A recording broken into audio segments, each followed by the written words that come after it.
Hi beauties, it's Ari T.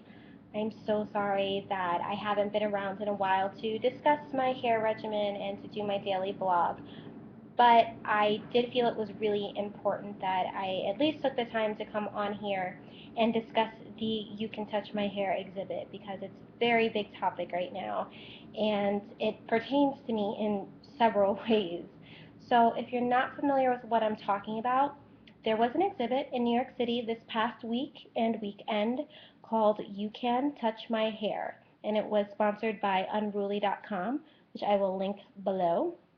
And essentially, what it was participants stood in Union Square, which is a very busy part of New York City, and they held signs that said, "You can touch my hair," and inviting strangers to touch their hair if they so choose to.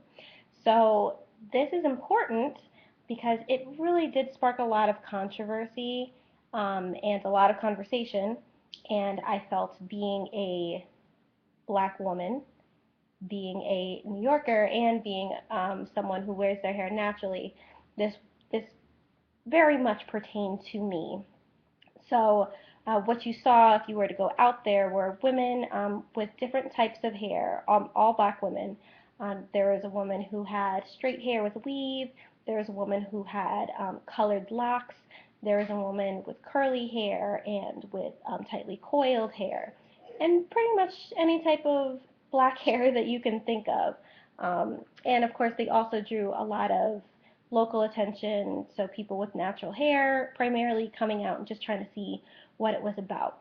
And then it also sparked some pretty interesting protest and controversy. So I wanted to come here and share my thoughts and kind of go through some pros and cons. Some of the pros and cons are just strictly my opinion, and I'll also be addressing some of the bigger comments, praises, and complaints regarding this exhibit. So, to get started, the first pro I would say is that this exhibit really did spark a conversation. And it is very important to me to have conversations about these types of things because, as it stands, black people in general in America are not a part of what mainstream culture deems as being normal. And I say that because if you go into a corporate environment, if you are a powerful person, what that picture paints in an American's mind is not a black woman with an afro. That's not the picture it paints. It paints a probably Caucasian male in a suit. So that's why it's really important that we normalize ourselves. It's important to put ourselves out there so that people become more comfortable with us. And it sounds crazy, it sounds stupid. We've been in this country for hundreds of years, but the fact remains we are not a part of what is normal. It's just a fact, and it's unfortunate, but things like this that cause a conversation and get people talking are what is going to change us from being a novelty to something that is significant and a normal part of our culture. Con. We are putting ourselves essentially on display in a very, very public way, in such a way that passersby are having very emotional reactions to it. And you can go back to think of, you know, situations in history for black people specifically where we were put on display, we were sold at auction, things like that. Now, for me, I do not equate this with putting up black people for auction because, of course, that was involuntary, whereas this was clearly very voluntary.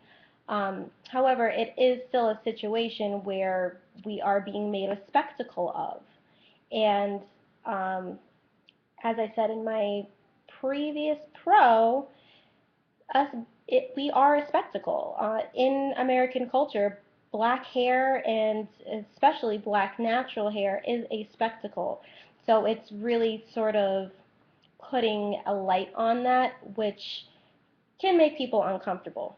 One pro is that by having this exhibit and allowing people to touch our hair, if they, in other situations would not feel comfortable asking, or maybe they were in a situation where they couldn't help themselves, quote unquote, and they reached out and they touched someone's hair who did not like it, and all just because they were curious.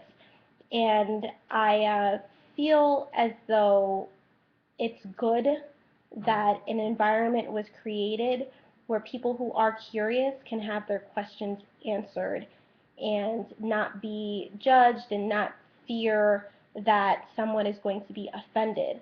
Because honestly, how do we ever expect people to be comfortable with us and to feel like we're a part of the gang and they understand us if we are so guarded that we don't answer any of their questions? We're like, well, this is what it is, so deal with it. But we don't take any time to educate them. We don't take any effort to make them feel more comfortable. And that may sound as though, well, why should I have to make them feel comfortable? They should take the time to educate themselves. Who is going to educate them if and it's not us? You know, that's my feeling on it. That's one significant pro, is that it is allowing people the opportunity to be educated if they so choose. Con, a lot of the people who attended this event were black. It was pretty widely talked about and discussed on the blogosphere and the YouTube vlogosphere, on social media. Facebook was talking about it. Instagram was talking about it. And it was a big buzz within the Black American community. And for that reason, a lot of us went there to check it out. And I think because we had such a presence there, that it made people of other races who, might have wanted to check it out more reluctant to. So you did not see a lot of people outside of our race actually stopping and checking out the exhibit. The few that you did see did have curly hair or something that was different than what mainstream normal America looks like. They didn't have pin straight hair or loose waves. They had very different hair. And so they were curious. They were very supportive of it, and they were down for the cause, man. So that's kind of a con, the fact that it didn't really do what one of the positives could have been, which would be to educate those who are curious. But on the other side of that, going back to a pro, it really did allow for us to be in a spotlight in a way that opens up the conversation, that people who maybe were too embarrassed or didn't know what question to ask have the information readily available for them. And really what the Unruly founder said that she was intending to do was to kind of do a social experiment with this exhibit and kind of see what would happen if we told people, yes, you can touch my hair. Would they do it? How would they respond? What kinds of questions would it spark? And I mean, for all intents and purposes, I think that it was very revealing. It was a very revealing exhibit just in sort of the mindset of where people are, and it was really more so expositional of Black Americans than other races, because as I said, there was not a lot of participation outside of Black people. But it really was expositional in that you saw a lot of people who were upset that we were putting ourselves out there in such a way. Some people were calling it a petting zoo. As I said before, they were comparing it to slave auctions and the Sarah Bartman incident. So like I said before, I disagree with that only because this was voluntary. Those participants wanted to do it. They knew exactly what they were getting into, and it was what it was. There were no malintentions. So for that reason I disagree. But at the end of the day, I think it's really important that we have these conversations and kind of realize where we are in society. And if we have aspirations of doing better and being better, we have to understand where we're coming from, for one, understand where we are, and have a concept of where we want to go. Please let me know in the comments if you attended this event. I want to hear all about it. If you are hearing about this event through social media, please let me know what your perspective is as a third party who doesn't live here.